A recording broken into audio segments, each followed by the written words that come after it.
तो my dear student, आप सभी का स्वागत करती हूँ आपके अपने यूट्यूब चैनल सितंबर शिल्पी क्लासेस में। फ्रेंड्स, रोज़ मॉर्निंग में 10 बजे आपकी लाइव क्लास होगी प्रैक्टिस सेट की।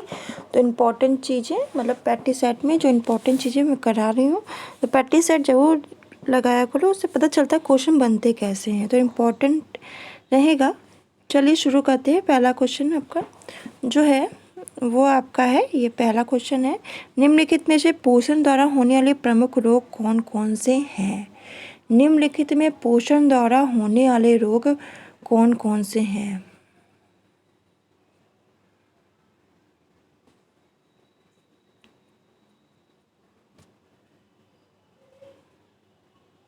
Option A, option B, option C, option D, कौन सा राइट आंसर है?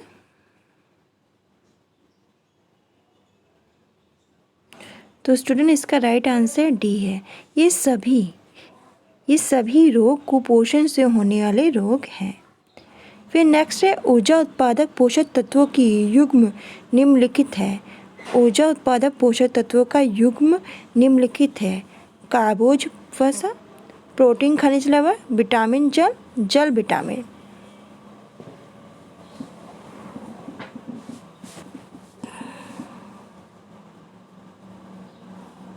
तो देखिए, ऊर्जा उत्पादक पोषक तत्वों का युग्म निम्नलिखित है, तो कार्बोज और वसा।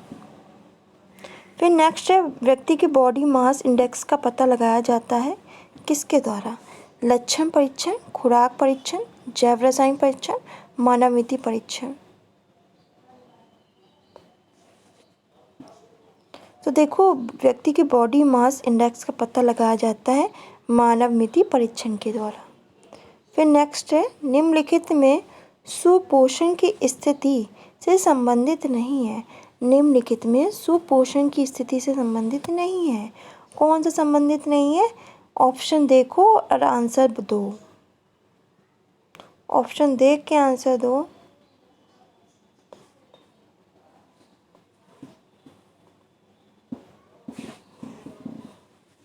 और वीडियो को लाइक करो, शेयर करो, कमेंट करो, सब कुछ करो। सभी लोग कमेंट करके आंसर देंगे। तो देखो, निम्नलिखित में सुपोषण की स्थिति संबंधित नहीं है, तो शारीरिक और मानसिक शक्ति का अभाव, ये संबंधित नहीं है। Option D is correct answer. फिर नेक्स्ट है, ICMR द्वारा प्रस्तावित किन खाद्य वर्गों में कैरोटीन पोषक तत्वों का समावेश पाया जाता है?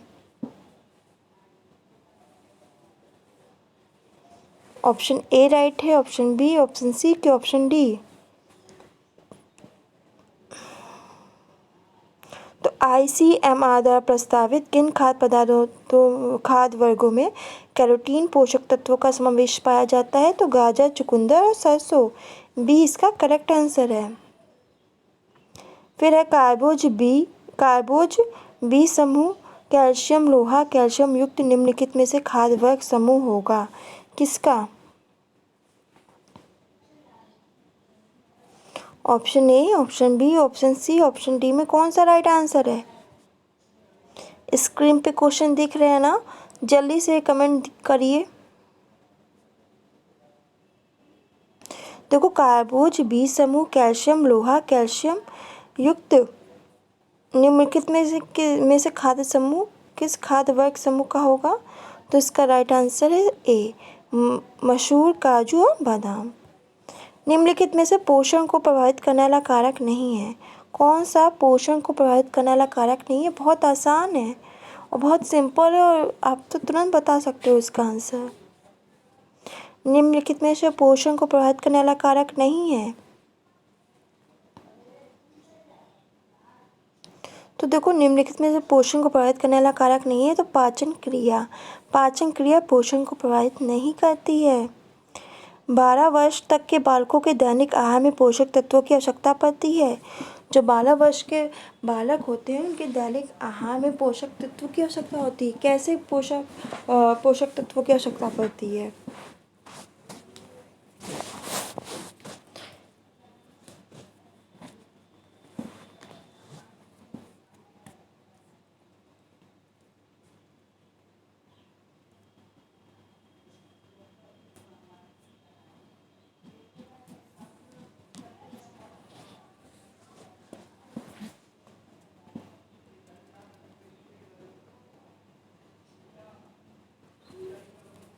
तो इसका राइट आंसर ए, प्रोटीन, लोहा और कैल्शियम। 12 वर्ष तक के बालकों के दैनिक आहार में पोषक तत्वों की आवश्यकता पड़ती है, तो प्रोटीन, लोहा और कैल्शियम। निम्नलिखित में से खाद्य विज्ञान पोषण का उद्देश्य नहीं है। निम्नलिखित में से खाद्य विज्ञान एवं पोषण का उद्देश्य नहीं है। ऑप्शन ए, बी, सी और डी में कौन सा आंसर है इसका, बताइए। पोषण व भोजन व पोषण की स्वास्थ्य संबंधी जानकारी, शारीरिक मांग के अनुसार संतुलित भोजन का आयोजन, रोगी व्यक्ति को कम भोजन प्रदान करना, पाक विधियों का समुचित ज्ञान होना। देखो, निम्नलिखित में से खाद्य विज्ञान और पोषण का उद्देश्य नहीं है। देखो, भोजन और पोषण की स्वास्थ्य संबंधी जानकारी देना ये भी है, शारीरिक मांग के अनुसार संतुलित भोजन का आयोजन ये भी है, और पाक विधियों का समुचित ज्ञान होना ये भी है। पर रोगी व्यक्ति को कम भोजन प्रदान करना ये नहीं है, तो सी इसका राइट आंसर हो जाएगा। फिर है खाद्य के भौतिक गुण, रंग, संरचना, बनावट खाद्य संरचना विश्लेषण कहलाते हैं। खाद्य के भौतिक गुण, रचना, संरचना, बनावट खाद्य संरचना विश्लेषण कहलाते हैं।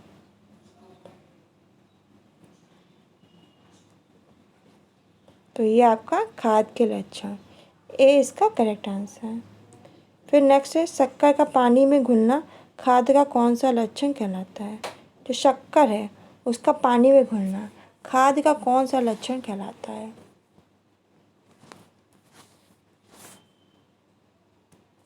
तो ये भौतिक लक्षण। खाद्य के स्वाद, रंग व गंध में परिवर्तन होना खाद्य के लक्षण कहे जाते हैं। खाद्य के स्वाद, रंग और गंध में जो परिवर्तन है वो खाद्य के कैसे लक्षण कहे जाते हैं, वो खाद्य के भौतिक लक्षण कहे जाते हैं।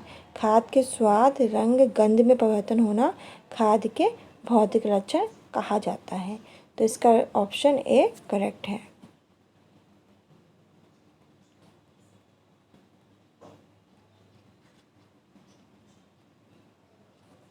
फिर नेक्स्ट है निम्नलिखित में से खाद्य के भौतिक गुण का सही समुच्चय है। तो इसका जो सही समुच्चय है वो आपका चिपचिपापन, रंग, माप, तापमान है। फिर नेक्स्ट है फल का पकना व अंडे को भोजन में पकाना खाद्य में निहित लक्षण है। कैसा निहित लक्षण है, तो ये आपका रासायनिक लक्षण है। फिर निम्नलिखित में से किस खाद्य उत्पादकों में निर्जलीकरण का स्तर 0.98 से 0.93 पाया जाता है, बताइए। तो इसका राइट आंसर जो होगा वो इसका राइट आंसर है ए, वाष्पीकृत दूध और रोटी में। फिर नेक्स्ट है खाद्य पदार्थों में विश्लेषण किए गए समान रासायनिक गुणों में निम्नलिखित सम्मिलित है क्या। तो आपका पीएच, अम्लता, वसा और तेल की गुणवत्ता। फिर नेक्स्ट है निम्नलिखित में से किस उत्पादक वर्ग की पीएच रेंज 6.5 से 5.3 होगी। निम्नलिखित में से किस उत्पाद वर्ग की पीएच रेंज 6.5 से 5.3 होगी। तो डिब्बाबंद पदार्थ और सब्जी होगी। खाद्य गुणवत्ता के मानक भोजन में प्रयोग होने वाले किन बाहरी गुणों और उनके रासायनिक और पोषक तत्वों को ध्यान में रखकर निश्चित किए जाते हैं।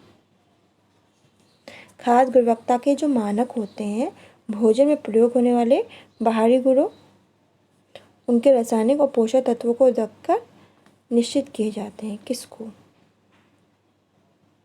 तो आपका रंग है, महक और आकार। फिर है खाद्य उत्पाद की गुणवत्ता के मूल्यांकन हेतु मानव के संवेदी अंगों की अपेक्षा किसका उपयोग अधिक किया जाता है। तो खाद्य उत्पाद की गुणवत्ता के मूल्यांकन हेतु मानव के संवेदी अंगों की अपेक्षा किसका उपयोग अधिक किया जाता है। तो आपका भौतिक और रासायनिक तकनीकों का। फिर खाद्य की गुणवत्ता और निम्नलिखित में से कौन सा मूल्यांकन समय लेने वाला महंगा मूल्यांकन सिद्ध हुआ है। खाद्य की गुणवत्ता का निम्नलिखित में से कौन सा मूल्यांकन समय लेने वाला महंगा मूल्यांकन सिद्ध हुआ है। तो व्यक्तिपरक मूल्यांकन।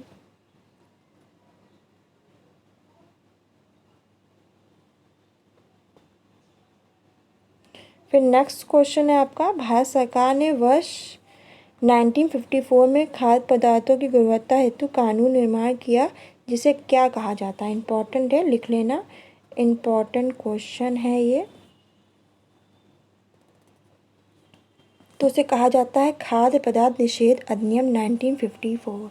इम्पॉर्टेंट क्वेश्चन है, मोस्ट इम्पॉर्टेंट क्वेश्चन है, उसे कहा जाता है खाद्य पदार्थ निषेध अधिनियम 1954।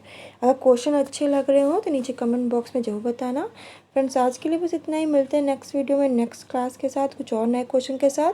वीडियो अच्छी लगती है तो लाइक करो, शेयर करो, कमेंट करके जरूर बताओ। चैनल को सब्सक्राइब करना बिल्कुल मत भूलना। चैनल को सब्सक्राइब कर लोगे तो आपको मेरा नोटिफिकेशन मिल जाएगा क्लास का। तो आज के लिए बस इतना ही, मिलते हैं नेक्स्ट क्लास में। धन्यवाद।